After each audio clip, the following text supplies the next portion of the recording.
The Willamette Valley is home to some of the finest wild mushrooms in the world. It's also home to a handful of dedicated farmers who cultivate mushrooms in a sustainable, natural fashion. Dustin and Jen Olsen operate a small mushroom farm near Lebanon. They cultivate a variety of culinary and medicinal mushrooms. We also wildcraft year-round whenever wild mushrooms are in season. And we also do a little bit of processing here. We make medicinal mushroom tincture from wild and cultivated mushrooms. We have dried mushrooms.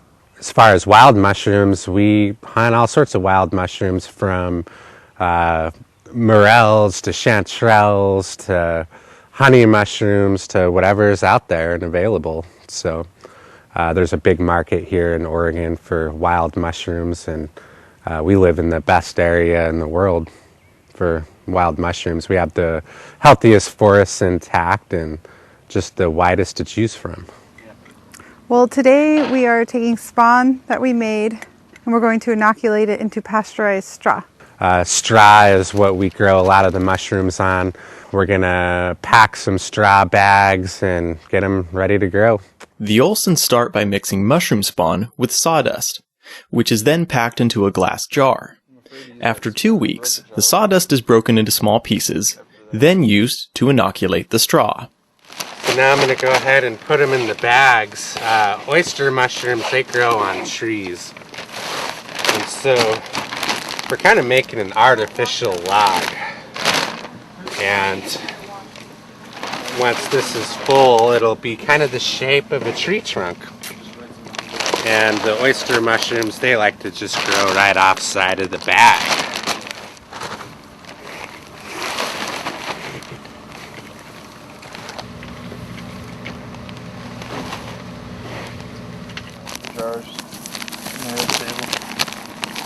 So now we're going to go ahead and poke some breathing holes with some nails in here, just a few so it'll breathe and be able to do some gas exchange. And we're going to put it in the spawn room and let it sit for about 2 weeks. That's all it takes for it to get colonized. By about day 15 or 16, we'll actually see mushrooms growing out of the bag. So it's extraordinarily fast.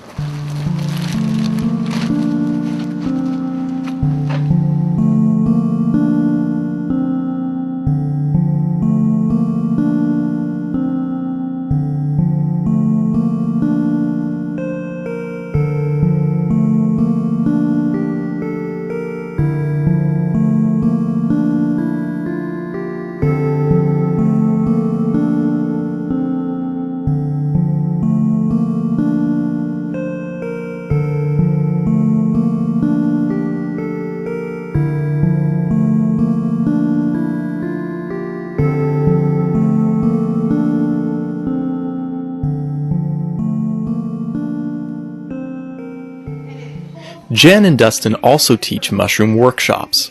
At a recent class in Corvallis, they discussed basic cultivating steps and provided logs for participants to inoculate and take home. So we want to get people excited about fungi, all different aspects. And we started the workshop with an overview of mushroom biology, basic mushroom parts, and explained that most of the mushroom is underground. We went over some basic mushroom cooking demos and how to reconstitute dried mushrooms. We had a lot of food sampling, and we also showed people how they could grow their own mushrooms in their backyard. And so we show people it's easy to grow mushrooms. They can have their own log that fruits once a year and pick fresh mushrooms and watch the log decompose and get a better understanding of how fungi works.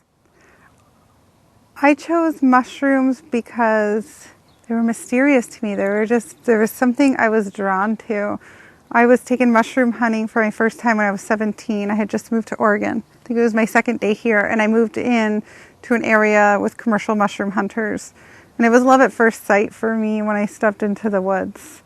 Mushrooms is just what I love to do. They never cease to mystify me. The more you learn about mushrooms, the more you realize that you don't know.